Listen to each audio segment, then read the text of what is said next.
என்னங்க பொசுக்குன்னு இப்படி திட்டிவிட்டாரு கெட்ட வார்த்தையில. பாவங்க அந்த சின்ன பத்திரானா அப்படின்ற மாரி நம்ம விராட் கோலி பேசுனது என்னன்றத ஆரம்பிச்சு, அதுக்கப்புறமா நம்முடைய சிஎஸ்கேவ ஆர்சிபி போட்டு பொளந்து கட்டின வரைக்கும் மேட்சுடைய பெஸ்ட் மூமெண்ட்ஸ் என்னன்றத பார்க்க போறோம் இந்த வீடியோல. Boys and girls everybody sky from பா.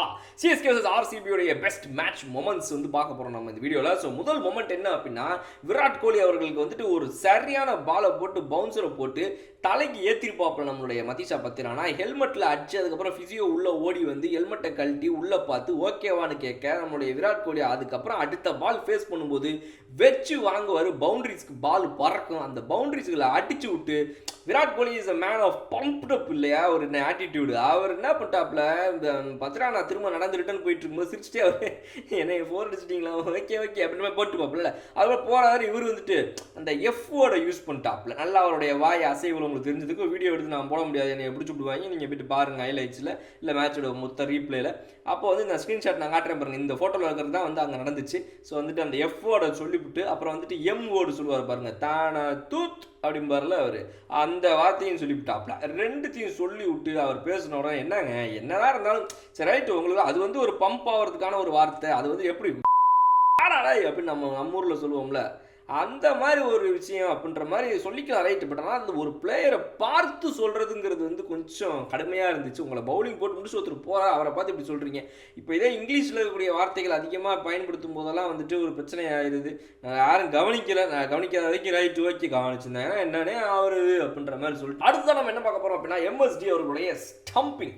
ஃபில் உப்பு அவர்களை வெளியே அனுப்புறதுக்காக தலைமை பண்ண அந்த ஒரு ஸ்டம்பிங், மனுஷனே இல்லைங்க வரலாம், என்ன ஸ்டம்பிங்கு அப்படின்ற மாதிரி நம்மலாம் போட்டு வந்து சரியான ஒரு என்ஜாய்மெண்ட்டை பண்ணுற அளவுக்கு இருந்தக்கூடிய அந்த ஸ்டம்பிங்கை லைட்னிங் வேகத்தில் பாட்டுன்னு தூக்கி அடித்து வெளியே அனுப்புனாப்புல ஃபில் உப்பு வரல. அது வந்து ஒரு மேட்சோடைய பெஸ்ட் மொமெண்ட்டாக இருந்துச்சு. அந்த நேரத்தில் வந்து சிஎஸ்கே ரசிகர்களுக்கெல்லாம் வந்துட்டு ஐயோ கடவுளே அப்படின்ற மாதிரி இருந்துச்சு. ரெண்டாவது இன்னிங்ஸில் தானே இருந்துச்சு மொத்தம். அப்போ மூணாவது மொமெண்ட் என்ன அப்படின்னா, பட்டிதர் வச்சு செஞ்சதுங்க. சிஎஸ்கேவுடைய ஒவ்வொரு இடத்துலையும் பவுண்டரியில் வச்சு அவங்கள ஓன் பண்ணார் அவர் அப்படின்னு தான் சொல்லி சொன்னோம்னா, அமேசிங்கான அடி. யாராவது வாயை திறக்கிறீங்களா, யாராவது பேசுறதுக்கு தயாராக இருக்கீங்களா அப்படின்ற மாதிரி இன்னைக்கு அவர் அடித்த அடி வந்து அவ்வளோ கான்ஃபிடென்ஸில். விராட் கோலி ஃபார்மில் இன்னைக்கு இல்லை, இன்னைக்கு வந்து அவர் ஒரு மாதிரி அவுட் ஆஃப் ஃபார்மில் சுற்றிட்டு இருந்தார் அப்படின்றதெல்லாம் விட்றா, நான் அடிக்கிறேன்டா ஏன்ட்ட பதில் பேசுங்கடா அப்படின்ற மாதிரி வந்து அவர் அடித்த அந்த அடி ஒவ்வொன்றும் வந்து இடி மாதிரி இருந்துச்சு. ஸோ அது வந்து மொமெண்ட் நம்பர் 3. அங்கே மேட்ச் வந்து கம்ப்ளீட்டாக நம்மளுடைய ஆர்சிபி கையில் வந்து உக்காந்துச்சு போய் ஃபர்ஸ்ட் இன்னிங்ஸ் சொல்லி சொல்லலாம்.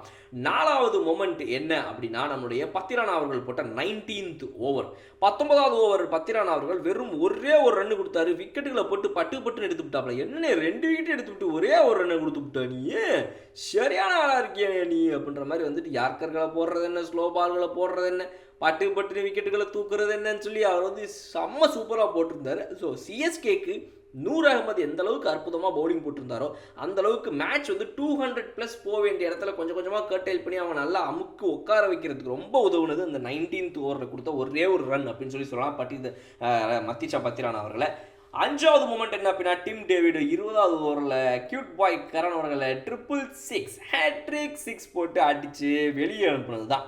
ஏன்னா 200 தொடுற வரைக்கும், அதாவது இந்த 195+ ஒரு ஸ்கோரை வந்து நான் டார்கெட்டாக கொடுக்க போகிறேன்டா அப்படின்னு உதவுனதே வந்துட்டு அந்த 3 6 தான். ஏன்னா அந்த 18 ரன்னுங்கிறது ரொம்ப குரூஷியல். ஃபர்ஸ்ட் பால் வந்து ஸ்லோ பாலை போட்டு அந்த ஸ்லோ பாலை கேட்ச் பண்ண முடியாமல் கஷ்டப்பட்ட டிம் டேவிடு அடுத்து 3 பால் 3 6 அப்படின்னா சும்மா கிடையாது. இந்த ball number 3 4 5 of the 20th over வந்துட்டு மேட்சை கம்ப்ளீட்டாக வந்து அவன் கைக்கு கொண்டு போய் உட்கார வச்சது அப்படின்னு தான் சொல்லணும். ஒவ்வொரு அடிக்கும் இடி, அதில் ஒரு யார்கர் டெலிவரி அடித்த 6 எல்லாம் இதே அவங்க அப்பா அப்படின்ற மாதிரி வரலாம், சீண்டவே கூடாதா இனிமேல் அப்படின்ற மாதிரி.